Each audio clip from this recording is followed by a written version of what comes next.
It's Kutztown Live with Shantae Taylor. Your campus and community issues and interview radio show. Call Shantae at 610-683-4859. And now, Shantae Taylor on Kutztown Live. Good afternoon, everyone. It's Shantae, and welcome to the last and final edition of Kutztown Live with me as your host. I have to say it has been such an incredible experience here being your host for the entire semester. And now someone else who is great will take over the following semester. But anyway, before I begin my sad little speech, I want to give you all some of the PA election results. So the elections took place 2 days ago on Tuesday. I actually voted at the Kutztown Township with my boyfriend. I voted there. It's my first time voting there because the polls were on campus back in 2012, but they decided to move them. And anyway, as you all know, Donald Trump won. He had 56.76% of the votes. And for the Democrats, Hillary Clinton had 55.6% of the votes, while Sanders had 43.6% of the votes. For the U.S. Senate, as you all know, Pat Toomey took 100% of the votes. He had no one else running against him in that area. And Democratic Katie McGinty, she has won. She received 43.09% of the votes. Joe Sestak received 32.92% of the votes. John Fetterman received 19.71% of the votes. And John Vedaraka received 4.28% of the votes. So that was a bit surprising to me that Miss McGinty won. I know I've had her on the show earlier in the semester, and it was just great interviewing her. But, I'm definitely surprised, that, she won. Because, I've been told that Joe Sestak was leading in the polls. But, yeah, congrats to Miss Katie McGinty. Hopefully, in the near future, I can interview her again wherever I'm at in my career. I would definitely like to speak to her again. And she will be running against Mr. Pat Toomey in the November elections. For Attorney General, we have Mr. Joshua DeShapiro. He won. He received 47.17% of the votes, while Republican John Rafferty won 63.88% of the votes. So, if you want to find out more information, my source was the Associated Press, and they got a full list of everyone, that had won in the PA area. So, congrats to all the candidates who won. I just received some breaking news as well. Harvard University confirms 40 cases of mumps over 2 months, officials say. The mumps were first announced in February, but unfortunately it has continued to spread. And officials are saying that it may affect the May 26th commencement. So a lot of people are urging students to take care of themselves and to prevent, more cases from spreading.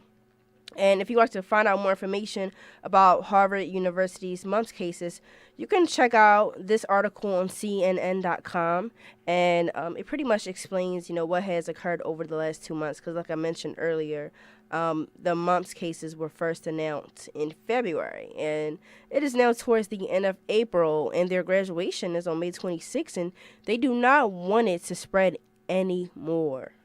So Harvard students, please take care of yourselves and stop everyone from getting sick. In other news, so the Kutztown University department, they had their senior showcase. I am a communication studies major, so I was at the showcase. The showcase was yesterday, April 27th, and it was in the Georgian Room in Old Main. It was from 5 p.m. until 7 p.m. There was a total of 77 graduating seniors that presented their senior capstone projects at this entire event. It had family and friends. There were also some snacks there for people who were hungry.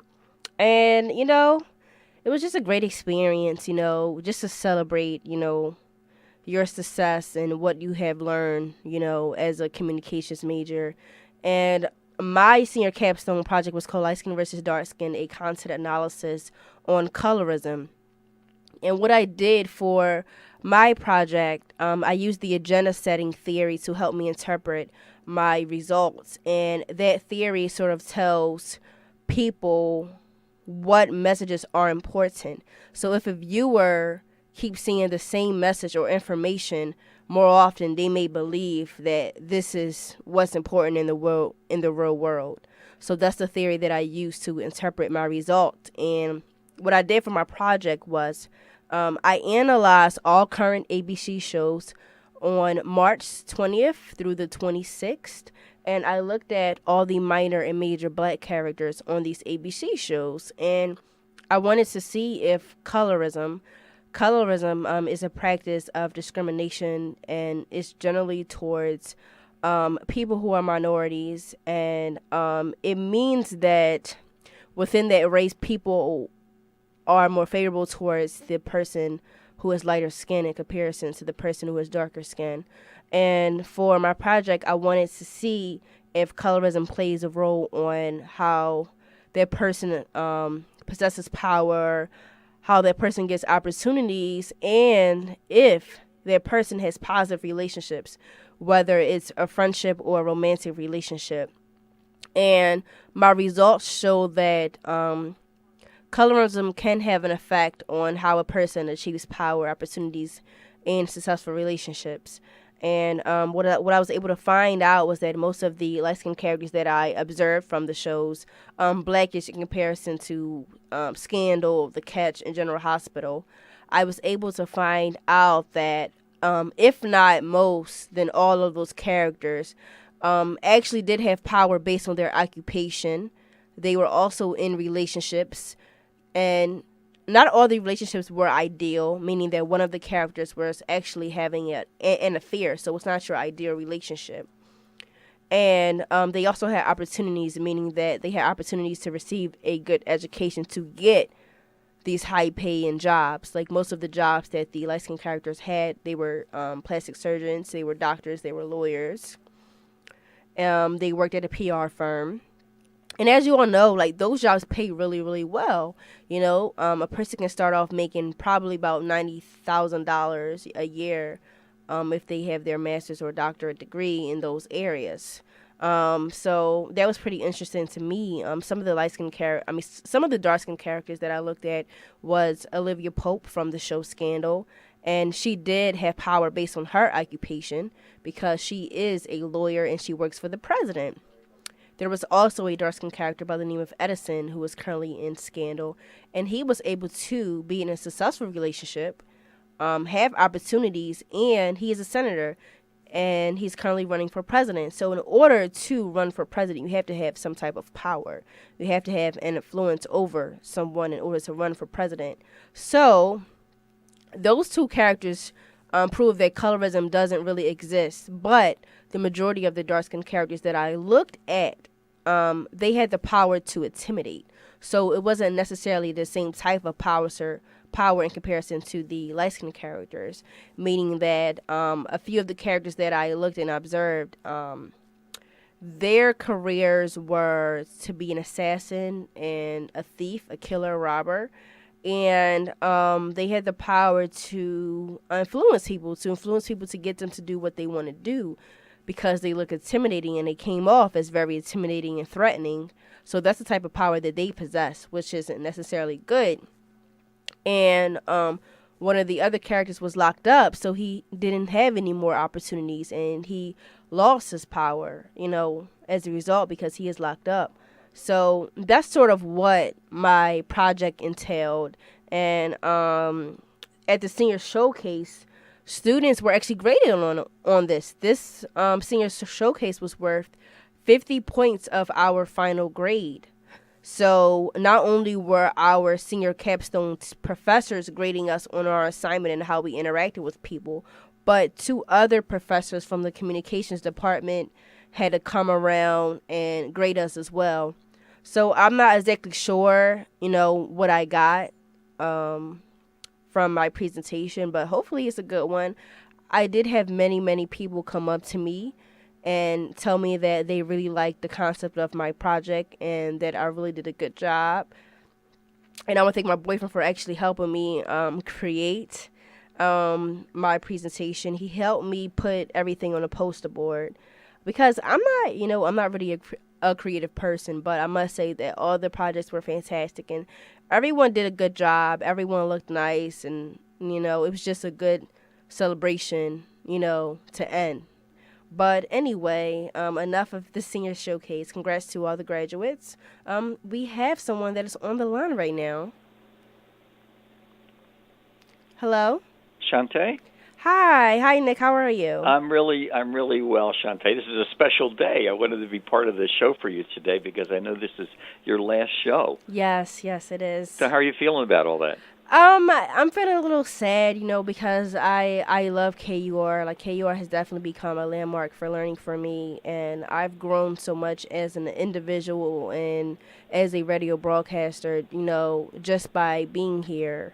So it's very, very sad that I'm leaving. I'm sure it is. I know you're going to miss it. It's always difficult to leave something that you love like that, And as you said, Shantae, you've grown so much. It's certainly been a pleasure for me to work with you over the last year or so, and to be there anytime that I could be there with you. You've done an amazing job. I've listened to you as often as I could when I wasn't on the show with you, and I think you've grown amazingly a whole lot.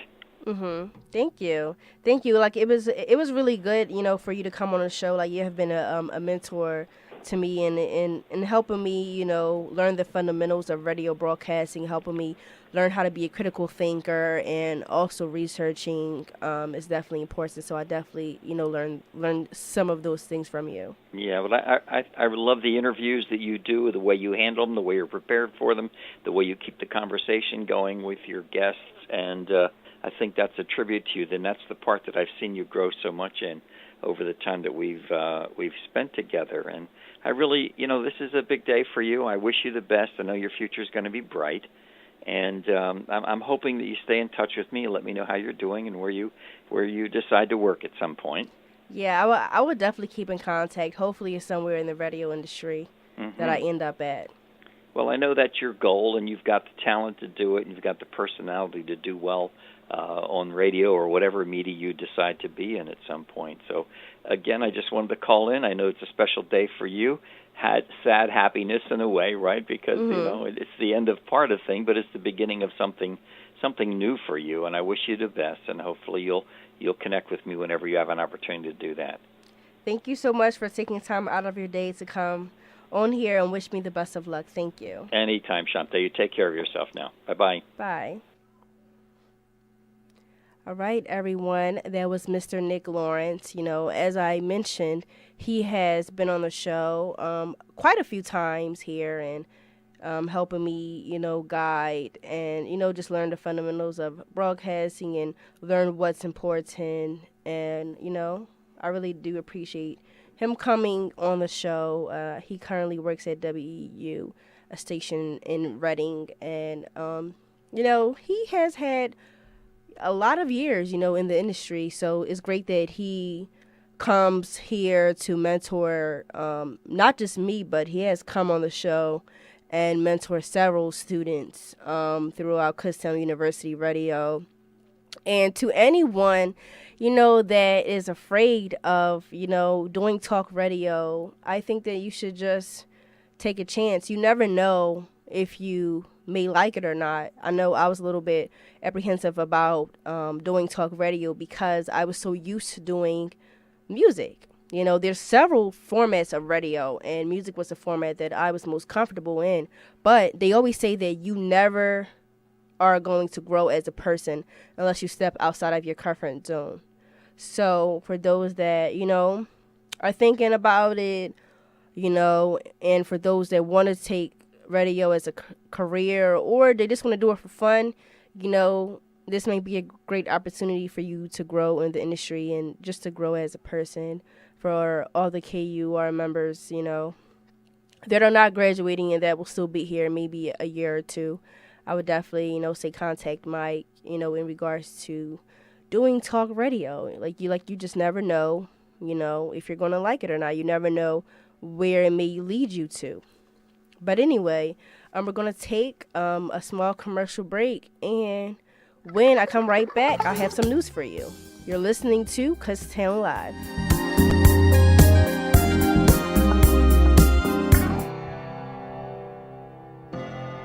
It's Telescopic Topics, a look into the world above us. Have you ever wondered how we as a species were able to perform space travels? Hi, I'm Eric Eldred. All of the manned missions you've heard of would not be possible without the work of their predecessors, animals. Now, I am by no means a Trekkie, but to quote an ever-famous phrase from Star Trek, to boldly go where no man has gone before is something that could be used when space exploration began back in the mid-1900s. We became so fixated on knowing the unknown and to discover and explore that we ended up in an international race to space with Russia. Because no human had ever been in space before, it was hard to tell what effects weightlessness and being in space could have on the human body. So to find out what could happen, we used animals. Space is arbitrarily defined as the boundary between the atmosphere and space, approximately 68 miles from the surface, otherwise known as the Kármán line. If I were to ask someone what animals were the first to be in space, I think it'd be safe to assume they would guess a mouse, dog, monkey, or chimp. If you guessed any of those, you actually aren't far off. The first animals to reach space were fruit flies. On February 20th, 1947, the United States put fruit flies aboard captured German V-2 rockets to study radiation exposure at high altitudes. Much to the dismay of the United States, it was Russia that was able to have a living animal successfully orbit the Earth. Albert II, a rhesus monkey, flew 83 miles into the air on June 14, 1949, but he unfortunately died upon impact after re-entry. But it was in 1957 that Laika, a mostly Siberian husky from the streets of Russia, orbited the Earth. Although due to complications, she died a few days into her trip aboard Sputnik 2. Since then, multiple animals have been used to test the effects of space exploration on living creatures. Since 2011, NASA has put an end to manned missions. Because of their heroic efforts, unbeknownst to them, animals are the sole reason we've been able to come as far as we have. Telescopic Topics, a look into the world above us. Stay tuned to KUR for more telescopic topics, and for more information or to hear the segment again, click on the Telescopic Topics icon on the KUR website at www.kutztown.edu/KUR. Telescopic Topics is a production of the KU Physical Sciences Department and is recorded by the KU astronomy students in the studios of KUR. Thank you for listening, and we'll see you next time.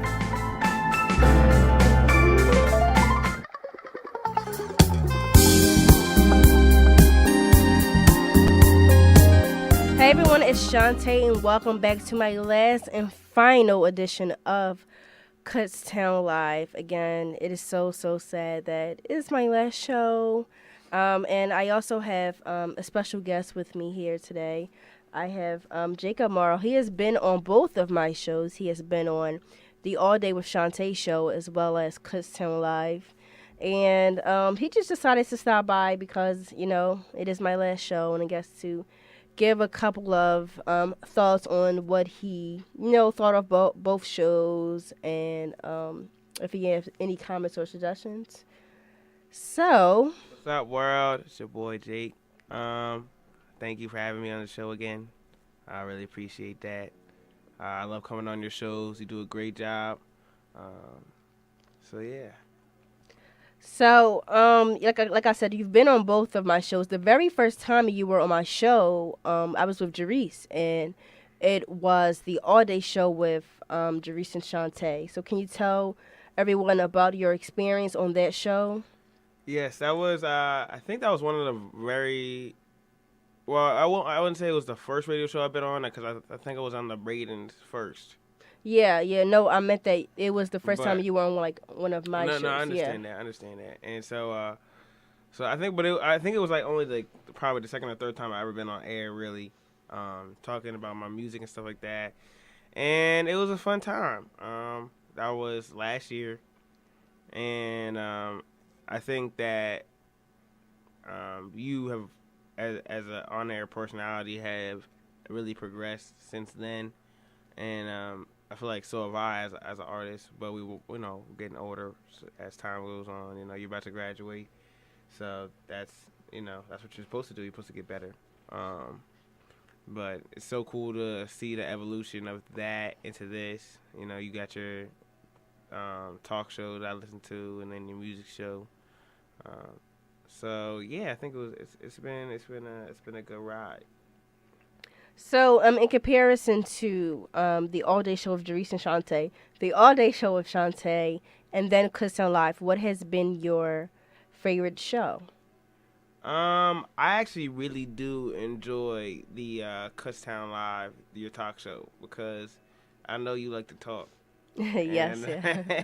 And, and shout out to Mike for finally giving you a show where you could just talk for about a good hour. Is it an hour, 2 hours? No, it's an hour. Yeah, 2 to 3. Yes. That's what I thought. So that's always good. But you actually interviewed some really cool people on that show.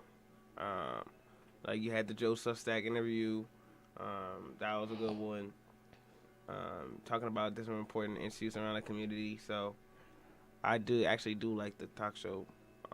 The music show was good too because I had my little segments on there, my little cameos on the music section. But and I love being on air. But I definitely did like the talk show. Oh yeah, I found it surprising. I thought you were going to say the music show. Being that you are an artist. But I have to say I probably enjoyed this more so in comparison to my music show, just because there's more interaction and I was able to improve my interpersonal communication skills, with other people and just relate to other people in the industry and other personalities. So I would definitely have to say that I did enjoy Kutztown Live. I enjoyed it quite some bit. I enjoyed it, more than I thought I would. Because as you know, like talk radio was something new and scary to me at first. And, then I decided to do it. And it was a little bit of a struggle in the beginning, just like anything new, that you do in life. And, as time go on, you get better and you just learn how to do it, get the handle of things. So I definitely have to say I kind of agree with you in that way. So, yeah. Thank you. Thank you for, sharing some of your thoughts. Do you have any favorite moments?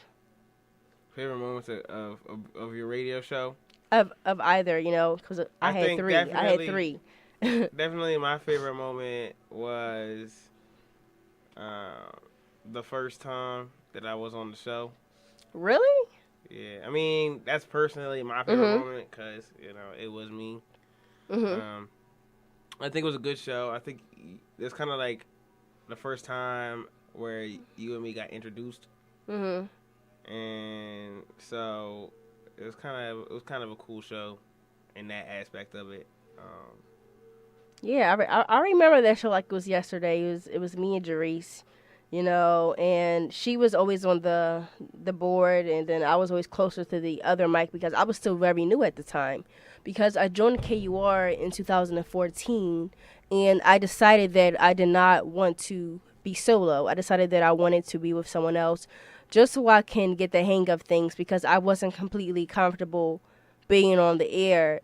Coming into Kutztown University, I always thought that I was only going to stick with TV, And then I found out that we had a radio program here, and I just decided, to say, like, maybe I should try radio, see how it is, see if I don't like it or to see if it's something that I may enjoy, more so than TV. And it turns out that I definitely do enjoy it more than TV.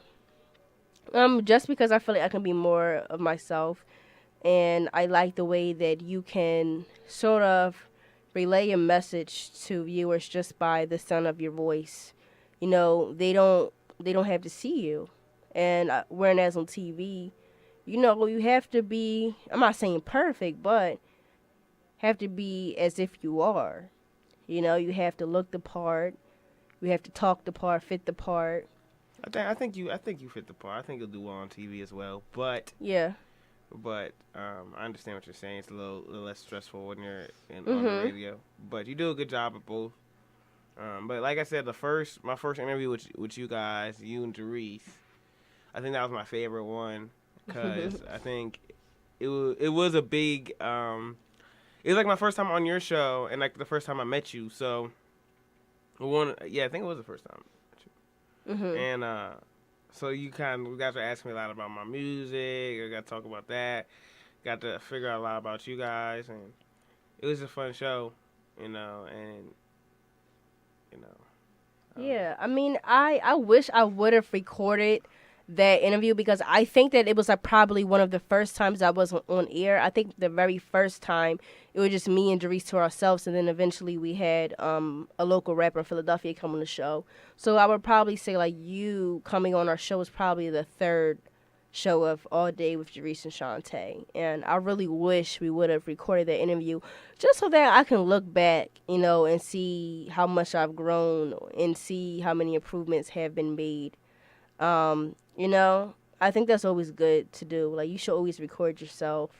I mean, especially if you're going into the media industry, you should record yourself just to see, what you could do a little differently to improve and, just to look back and be like, yeah, that was me, So I definitely wish I would have recorded, our interview.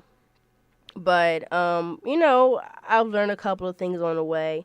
I definitely learned that, yeah, I do pretty much record the majority of my shows on my music show. And then, Mike produces a Kutztown live show. So the show is usually recorded.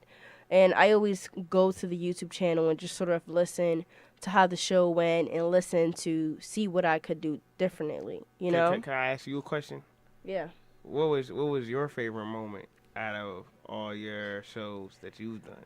Oh, God. I don't have a favorite moment. Well, the very first show, All Day with Jerice and Shantae,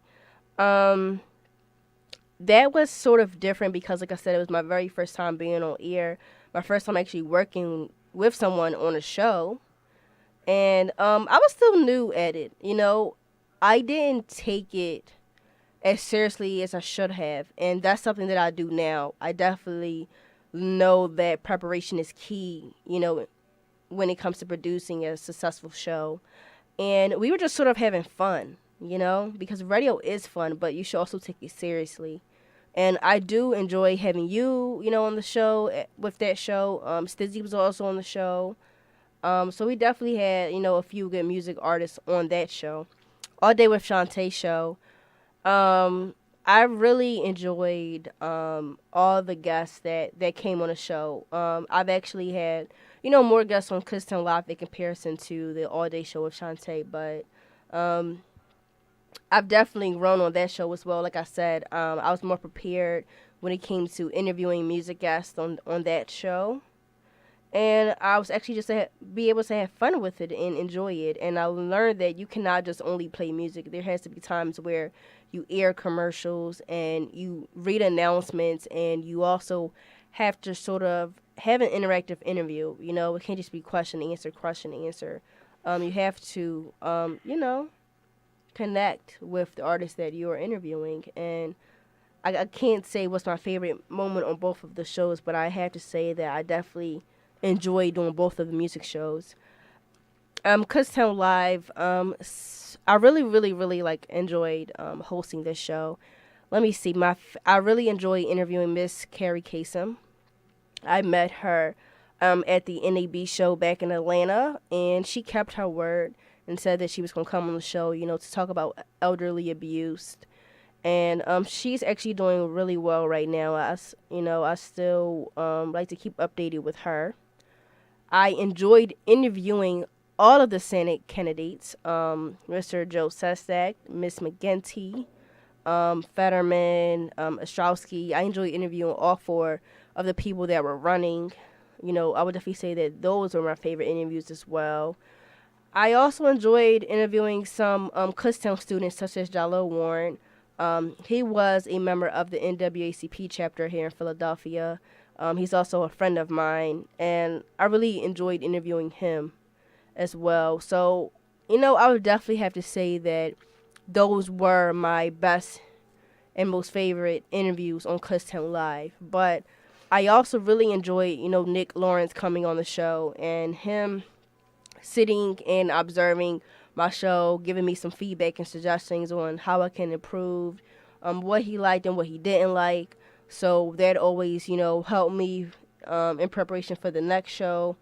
So, yeah, I would definitely have to say that those are my best moments on the show overall. And I really enjoyed having 3 different shows on Kutztown Live. I think I was the only person on KUR this semester to have 2 shows.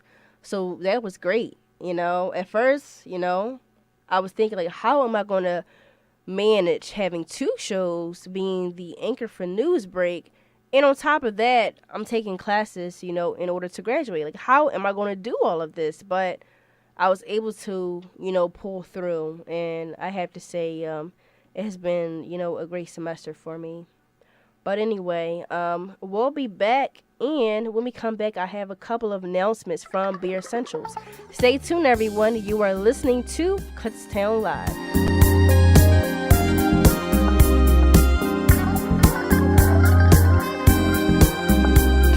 Have you ever needed help finding reliable sources for a paper? The librarians at the Rohrbach Library want you to know that we can help. Librarians can help you with any research-related projects, papers, and more. The best way to contact a librarian is by asking the information desk for help. If you need assistance off campus, you can always call the reference line at 610-683-4165, or even text a quick question to 610-915-8812. Reference help is available Monday through Thursday, 10 a.m. to 8 p.m., Fridays, 10 a.m. to 4 p.m., and Sundays, 2 p.m. to 8 p.m.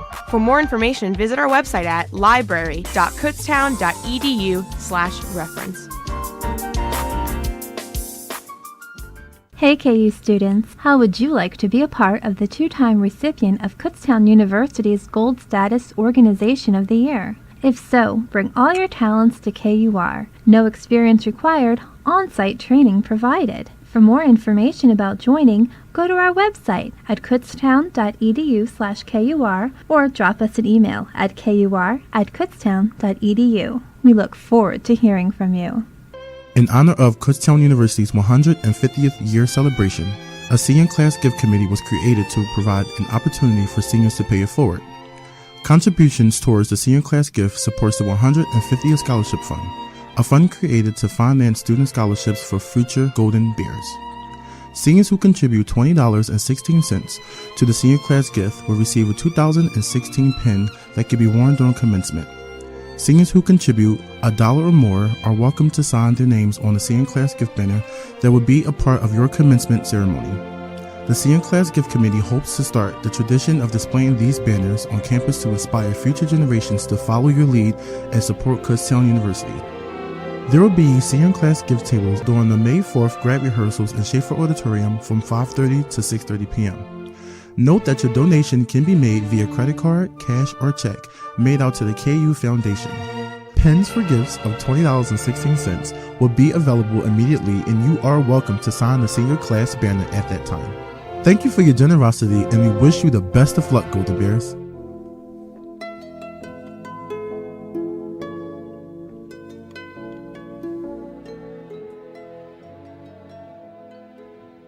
All right, everyone. Welcome back to the last and final edition of Kutztown Live with me, Shantae Taylor, as your host.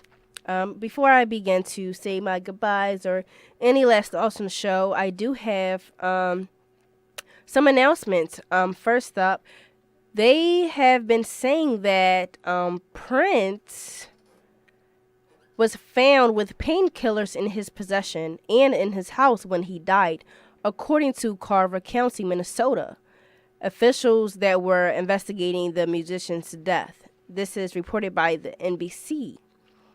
So I think they may have said that the painkillers may have led to Prince's recent hospitalization and sudden death at his Paisley home and studio outside of Minneapolis days before he was found dead. So they are investigating this right now, and they saying that may be the result of his death. So we will see, a couple of days, if Prince died as a result of that. I mean, he was. Why you think he died? Why you think how you think he died? I don't know. Cause I don't know. I Drugs? mean, it's something a little fishy to me.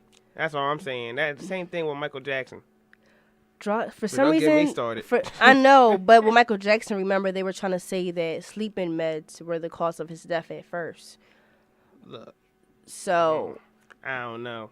I So, think yeah. that some people don't like seeing other people succeed. so you think that he was murdered or somebody tampered with something in his house? Now you know Prince. Prince looked so young.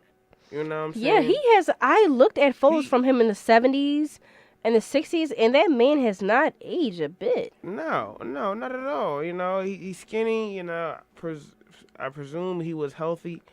Whatever pain medication someone takes, they usually don't take enough to kill themselves. Especially if you're Prince, you got to, you're gonna have top of the line doctors looking after you.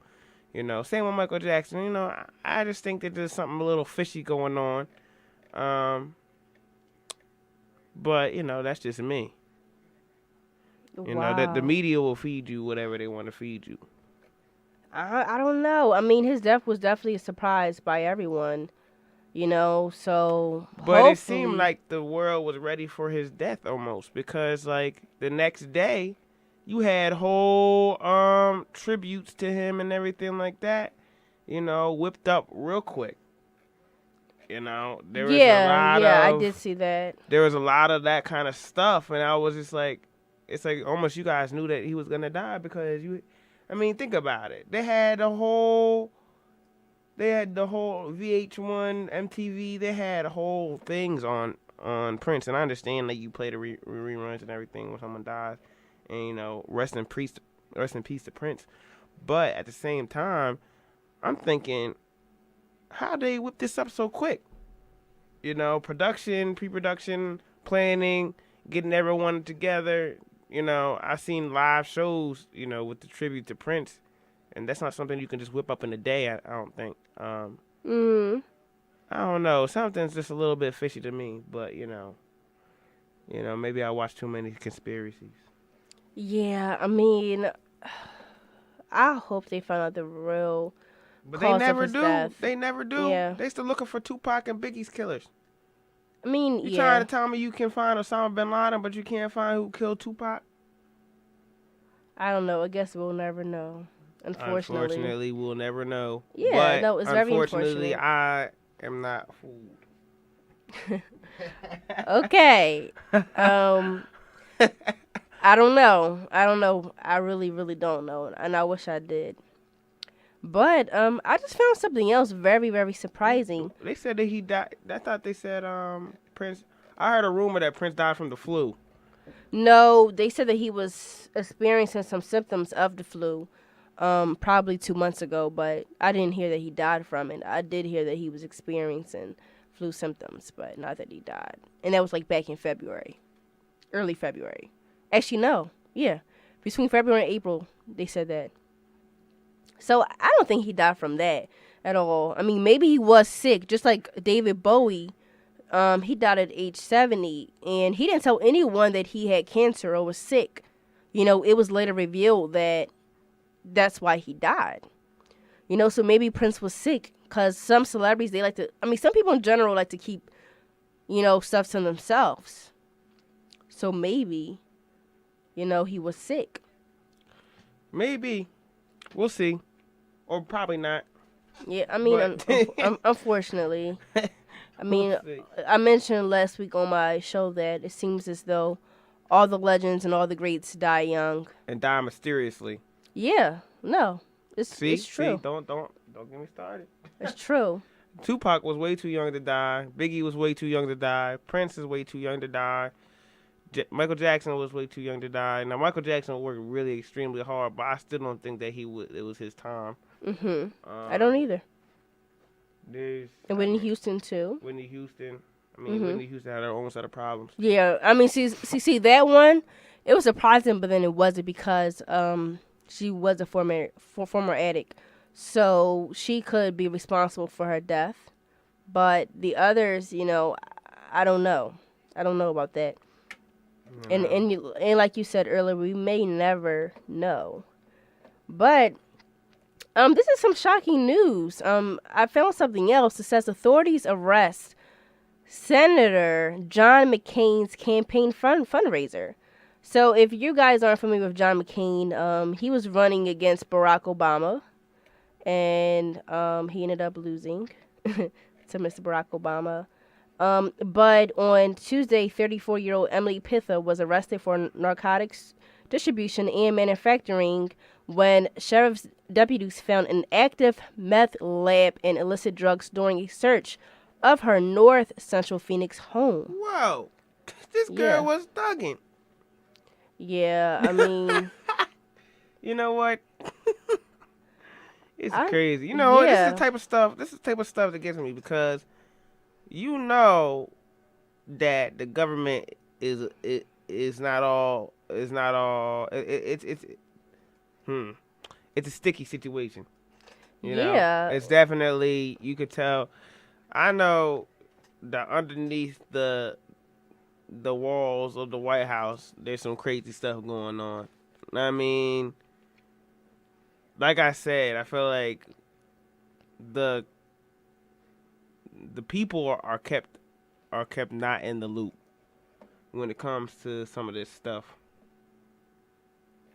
Yeah, I mean, it says that she's a former staffer for retired Arizona Republican U.S. Senator, and she was serving as the chief fundraiser for Arizona Republican Senator John McCain's 2016 re-election bid at the time of her arrest. It says the McCain campaign immediately released a statement saying Pitha was immediately terminated upon our learning of her alleged involvement in narcotics distribution. They knew about it. They knew about it. Maybe they didn't. Nah, they knew about that. Come on now. Look, they knew about that. They had to know about that. It also says that the detective Doug Matson said the two children, ages 5 and 10, had easy access to all of the drugs and materials, even the bomb-making materials that were located in the back of the meth lab. Yeah, bomb-making? This girl was that's crazy. But I think, that's crazy. See, white-collar crime I feel like does more of a damage in this society to a wider population of people anyway. Yeah, I mean, I did find this very surprising.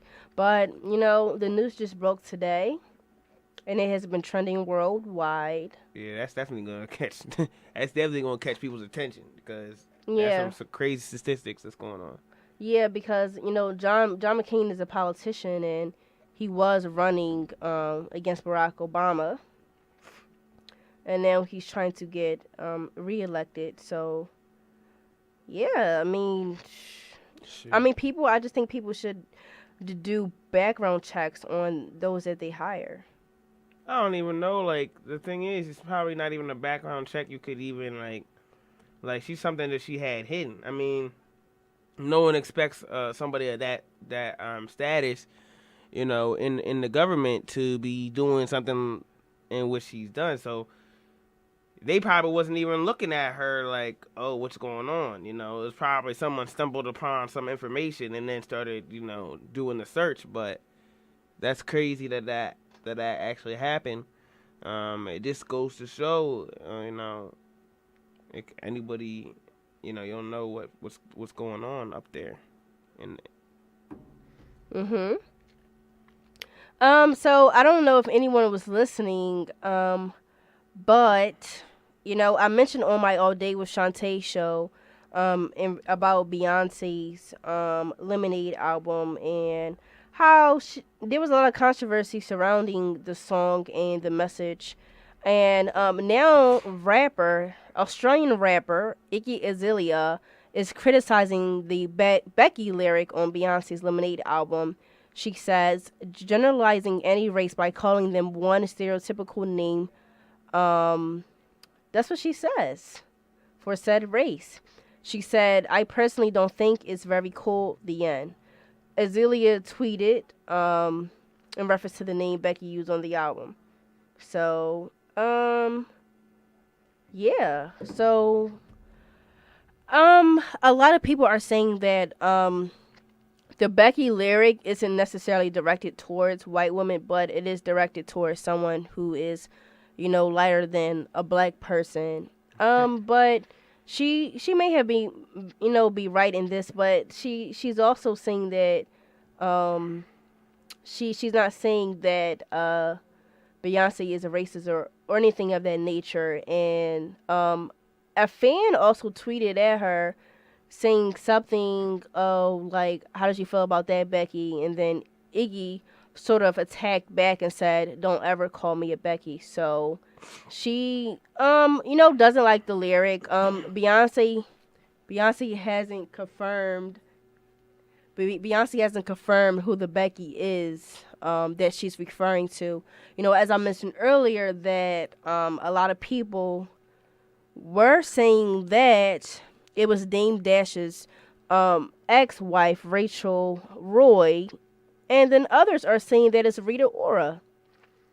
So neither one of those women are black. One is biracial and the other one is English. So I'm waiting for Beyonce, to come out and tell us, who is she referring to? Like, is this something that is in her personal life, or is she just doing this, just so it can relate to, other people?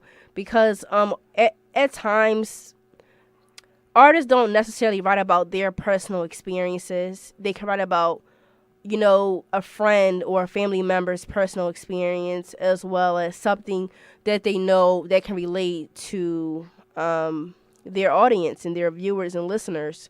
So I'm thinking maybe that's what it is. Kelly Rowland, who is Beyonce's best friend, she also was asked, who is Becky? Like, who is Beyonce referring to? And she pretty much said, "Don't question me about the album or it will get really awkward." So it seems as though nobody knows, or nobody is saying, what this album is. And I don't think Jay-Z feels any type of way about it, because Beyonce and Jay-Z are married, so she had to have told him that, hey, I'm coming out with this album. There might be a lot of speculation, but I think that both of them support each other 100%, and I think that he's going to stand by her, during this time. And because we don't know who it's about. And then a lot of, like, the Bayhive, they were also attacking Iggy Azalea. Like, the Bayhive are known as Beyonce's obsessed fans. Like, they will do anything for Miss Queen Bee. And that's why they also are referred to as the Bayhive, because Beyonce's nickname is Queen Bee. But Iggy Azalea also said, "No, I don't think Beyonce is a racist, nor do I think calling someone Becky it's the same as a racial slur. I actually like the project."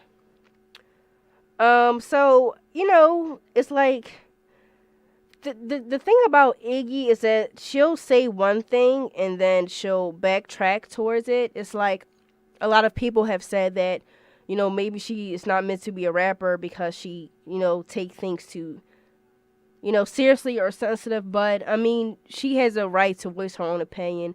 Like, maybe the term Becky is insensitive to those, who are white, or to those, that are not, African American. Like I said, I don't know who Becky is, and a lot of people are saying that she's not referring to someone who was white, so I'm not sure, but I can see, why Iggy Azalea would, be offended. Like I said, a lot of people, are curious to know what the song about, but again, we will never know. Just like when Beyonce had that whole situation with Solange and her husband in the elevator, she never ever spoke about it in the media. Like, the media was showing the video footage worldwide, and she did not say a word. So this is very, very, like Beyonce. I can't see her saying anything, about the song or about the album. But I'm just hoping that it doesn't damage, Jay-Z's, reputation, because you don't want people thinking your husband is a cheater. But anyway, maybe she'll speak about it. Maybe Jay-Z will speak about it. But, that's my entertainment scoop for the day. In other news, like I said, I have some announcements and information from Beer Essentials. All students and staff, they can find this information, through their email. They always send Beer Essentials, every Wednesday. And this information came out yesterday. So the library is having a stress relief week. And it took place yesterday, and it will end next Wednesday, May 4th. There will be pet therapy, massages, yoga, and more. You can check out the library's website for more information. So I would definitely be going to that. I remember last year I actually, got a couple of back massages, and it was great. It was definitely very relaxing. I didn't try yoga. I don't know if I want to try yoga yet, but it's definitely something that I will like to try in the future. All right, what else do they have for us today? They have they had earlier the successful interview info session, so I'm hoping that everyone attended that. Shoe Fly Literary Magazine has also launched their new edition. So for those that did not pick up the magazine, please, go out and get your copy. There will be refreshments, music provided by the KU jazz musicians, and readings. This will take place tonight, starting at 6:45 p.m. and ending at 9 p.m. in the MSU room 250. So I did see a couple of copies of the magazine, and it looks nice. The layout is amazing. They probably have spent a lot of time, money, and effort into producing that type of work. It's definitely great quality. So if you are free, tonight, definitely go out and check out that. There's also a Neil Kirkwood birthday concert. There will be a concert for Neil Kirkwood birthday tomorrow at 7:30 p.m. in the Little Theater in the Schaefer Auditorium. So, if you're free on a Friday night, you still have time to go out and hang out with your friends. It starts at 7:30. You don't have to be there too long. Also, the Lady Blossom's annual fashion show tickets are currently being sold $7 with a KU ID. And doors open at 6 p.m. and the show starts at 7 p.m. It will be this Saturday, April 30th, in the multi-purpose room 218 in the MSU. So, if you're free and you want to check out the Lady Blossom's annual fashion show, you can definitely be sure to go to that, They do it every year. I went to the one last year. I cannot go, this year because I will be going home to visit my grandmother, and I will also be taking a lot of my things back home because I am graduating and I have a lot of junk to get rid of, and I have a lot of things to take home. I do not want to wait until the last minute to take my things home. But that's all, I have for you today about the Beer Essentials, and like I said, this has definitely been a great experience for me. I want to thank Mike for giving me the opportunity to come out and interviewing people. I was able to improve my interviewing skills and my interpersonal communication skills, just by being on the show. He has provided several guests for me, and by learning through him, I was able to go out and seek contacts on my own for Kutztown Live. And to anyone who is nervous about coming on talk radio, especially at KUR, I would definitely come out and do it. You don't know if you're going to like it. You don't know if you don't. The only way you'll know something is if you go out and do it. And I would definitely suggest anyone that is currently a member at KUR to come out and do it. It has been an incredible experience, and I just want to thank all my guests for taking time out of their day to come out, on the show and let me, a student, interview you, and to let me, perfect my skills in this industry. Can you hear me? Yes. I just wanted to wish you very well. You've come a long way. Absolutely amazing. You know, you were so nervous when I asked you to do this talk show, and you just really impressed Nick and I, and we're going to miss you. Yeah, I'm going to miss you too. And, you know, I really thank both of you for helping me. Like I said, y'all taught me so much about the radio industry, and y'all have helped me, you know, find my true passion, which is radio. I'm sure it's not going to be long till we see you nationally syndicated somewhere. Yeah, I mean, I'm praying on it. I'm working on it. It'll happen. Just hang in there. Thank you. All right, good luck. Thank you. Again, thank everyone so much for listening every Thursday from 2 and 3 p.m. on Kutztown Live. Take care, everyone. And if you want to keep updated with me, be sure to follow my Instagram at slim_tay. You can also add me on Facebook at Shantae Taylor and follow me on Twitter. Take care, everyone, and have a great day. Good luck to all the KU graduates and to everyone that is taking their finals. Goodbye.